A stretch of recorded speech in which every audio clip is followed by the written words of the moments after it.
We've all been there. Those moments where we do something just a little bit too much. It's a totally universal feeling, right? Well, today, we're going to dive into the really cool and elegant way the Japanese language captures this very idea.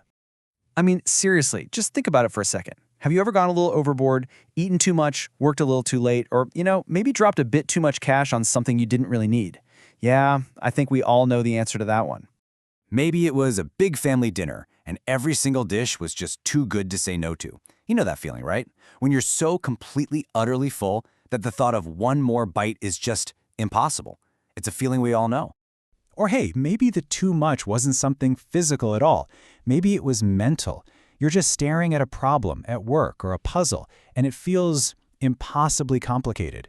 In other words, it was just too difficult to wrap your head around at that moment. And then, of course, there's the modern classic. You tell yourself just one more episode. That one episode turns into two, and suddenly you've binged a whole season and the sun is literally coming up. You've definitely watched too much TV. So how does Japanese handle all these different situations of too much?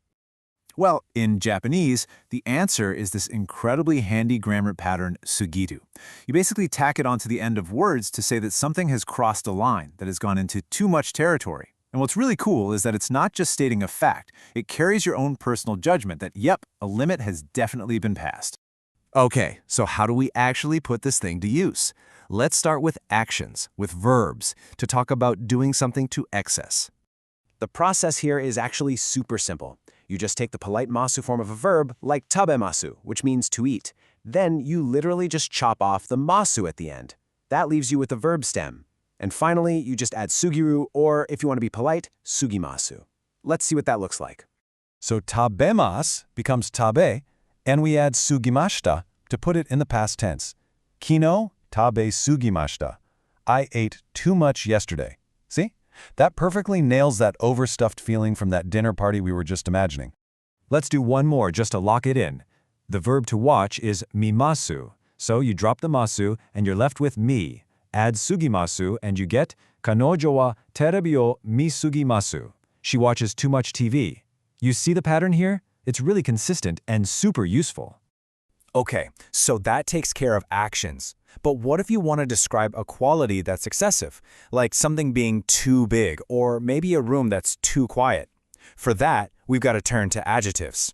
Now, in Japanese, there are two main flavors of adjectives, and the rule is just a little bit different for each one. For i-adjectives, the ones that end in I, like oki for big, you drop that final I and then add sugiru.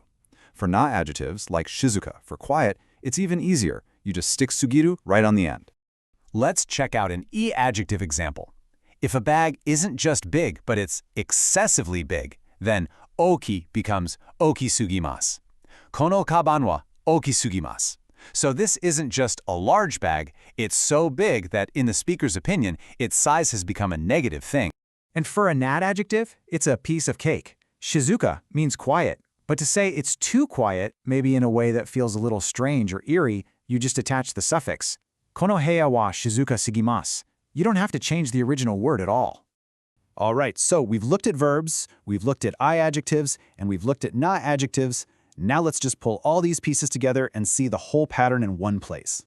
This table lays it all out perfectly. Just look at how each word type changes a bit before you add sugiru. For the verb, kisugimashita, taro showing up way too early is the excess. For the adjective, muzukashi sugimashita, the problem's difficulty level was the excess. And for the na-adjective, genki sugimasu, his energy is just over the top. Three slightly different rules, but they all get you to that same core idea of too much. So really, the main thing to take away from all this can be boiled down to these three simple rules. For verbs, you use the stem. For i-adjectives, you drop the final I. And for na-adjectives, you just add it right on. That's it. That's the heart of how you express too much in Japanese. So now that you've got this awesome new tool in your language toolkit, think about your day. Was your coffee too strong? Maybe kosugimashita? Was that meeting you were in too long? Nagasugimashita? With Sugiru, you now have the perfect way to talk about it. So go on. What was too much for you today?